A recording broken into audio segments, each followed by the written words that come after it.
Welcome back to Crawford-Clark Close-Up at Christmas 2019.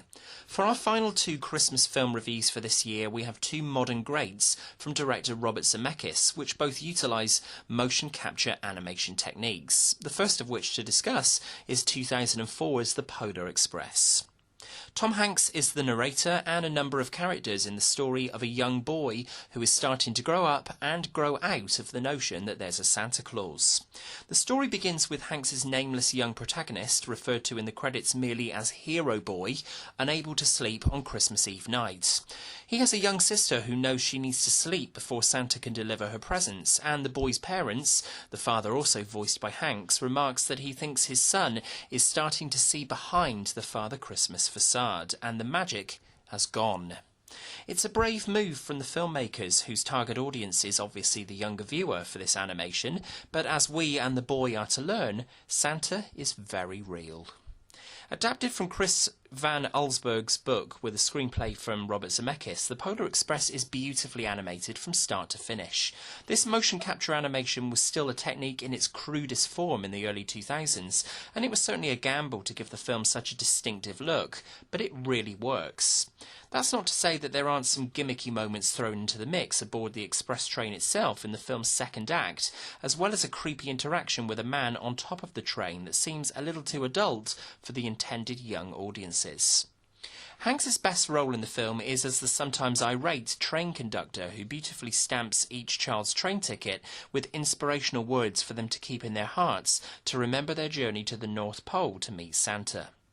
For our hero boy, he is instructed to believe, which leads us onto Josh Groban's tender vocals on the stunning track Believe that composer Alan Silvestri embeds beautifully into the film's score.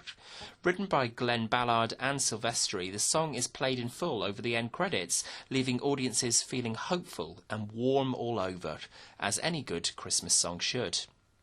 Other great musical numbers in the film are the emotive When Christmas Comes to Town, sung by the hero boy, hero girl, and the lonely boy on the train in another compartment. The most catchy song by a country mile is the Hot Chocolate song, and accompanying seamless animation aboard the train. The early sequences of the film are certainly the highlights, with the pace lagging slightly towards the end of the second act, and the scene with the hero boy being chosen by a moody-looking Santa Claus is a little underwhelming given the big build-up the film has given us to these kids meeting Santa. The Polar Express was largely a hit with the critics 15 Christmases ago, with The Hollywood Reporter proclaiming that this is a story that soars with breakneck pace but slows in all the tender moments. And the film was also nominated for an Oscar and Golden Globe for the song Believe, as well as nominations in sound mixing and editing, which are another standout in the artistry of the film.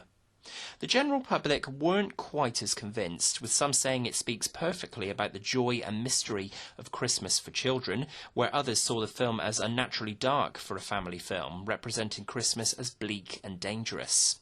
Whatever side of the fence you sit, there's no denying that the animation is crisp, the storytelling is engaging, and the score is sublime. The Polar Express is a fantastical exploration of a loss of innocence and acceptance of responsibility, but also reminds us all to have a little more faith. From Crawford-Clark Close-Up. Alrighty then. Where does The Polar Express sit for you in the pantheon of Christmas movies? I, for one, know that my wife vehemently disagrees with my assessment of the film, but then everyone's different. Let us know your thoughts on the film and our review in the comments below, and if you enjoyed this review, please click subscribe at the top of the page to ensure you don't miss out on any new content as soon as we upload it.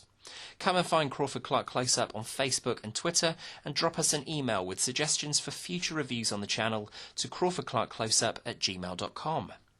Up next, for our final Christmas stocking filler, we'll be looking back to 2009's adaptation of the Charles Dickens classic, A Christmas Carol. Thanks for watching, and until next time, that's a wrap.